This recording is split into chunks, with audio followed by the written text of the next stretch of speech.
ವಿಕಸಿತ ಭಾರತ ಸಂಕಲ್ಪ ಯಾತ್ರೆ ಮತ್ತು ಪ್ರಧಾನಮಂತ್ರಿ ಆವಾಸ್ ಯೋಜನೆ ಮತ್ತು ಪ್ರಧಾನಮಂತ್ರಿ ಸ್ವನಿಧಿ ಯೋಜನೆ ಕಾರ್ಯಕ್ರಮವು ಪಟ್ಟಣದ ಹಳೆ ಬಸ್ ಸ್ಟ್ಯಾಂಡ್ ಆವರಣದಲ್ಲಿ ಇಂದು ನಡೆಯಿತು. ಕಾರ್ಯಕ್ರಮದ ಉದ್ಘಾಟನೆಯನ್ನು ಸಕಲೇಶಪುರ ಆಲೂರು ಕಟಾಯ ವಿಧಾನಸಭಾ ಕ್ಷೇತ್ರದ ಶಾಸಕರಾದ ಸಿಮೆಂಟ್ ಮಂಜುನಾಥ್ ಉದ್ಘಾಟಿಸಿದರು.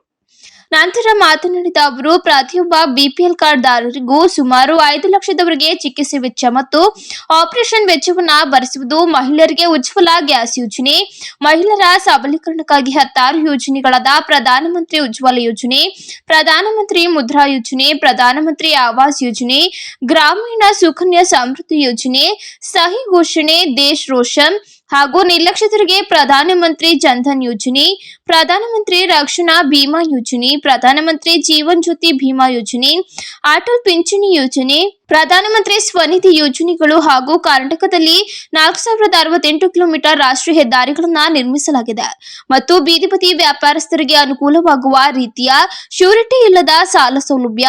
ಈ ಎಲ್ಲಾ ಕಾರ್ಯಕ್ರಮಗಳು ನರೇಂದ್ರ ಮೋದಿ ಅವರು ಜಾರಿಗೆ ತಂದಿದ್ದು, ಸಾರ್ವಜನಿಕರು ಎಲ್ಲ ಇದರ ಸದುಪಯೋಗಗಳನ್ನು ಪಡೆದುಕೊಳ್ಳಬೇಕು ಎಂದು ತಿಳಿಸಿದರು.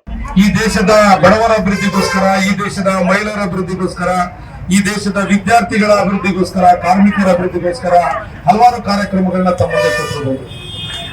ಒಂದು ಮಗು ಹುಟ್ಟಿದಾಗ್ಲಿಂದ ಹಿಡಿದು ಶಾಲೆಗೆ ಸೇರಿದಾಗ್ಲಿಂದ ಹಿಡಿದು ತನ್ನ ವಿದ್ಯಾಭ್ಯಾಸಕ್ಕೆ ಬೇಕಾದಂತ ಸ್ಕಾಲರ್ಶಿಪ್ ಇಂದ ಹಿಡಿದು ತಾವು ಸ್ವಯಂ ಉದ್ಯೋಗ ಮಾಡಲಿಕ್ಕೆ ಬೇಕಾದಂತ ಸಾಲ ಸೌಲಭ್ಯದಿಂದ ಹಿಡಿದು ತಾವು ಕೆಲಸಕ್ಕೆ ಏನಾದ್ರು ಬೇಕು ಅಂದ್ರೆ ಸ್ಕಿಲ್ ಡೆವಲಪ್ಮೆಂಟ್ ಇಂದ ಹಿಡಿದು ತಾವು ಗರ್ಭಿಣಿಯಾದಂತ ಸಂದರ್ಭದಲ್ಲಿ ಆರೈಕೆಯಿಂದ ಹಿಡಿದು ಹುಟ್ಟ ಮಗು ತನಕನೂ ಕೂಡ.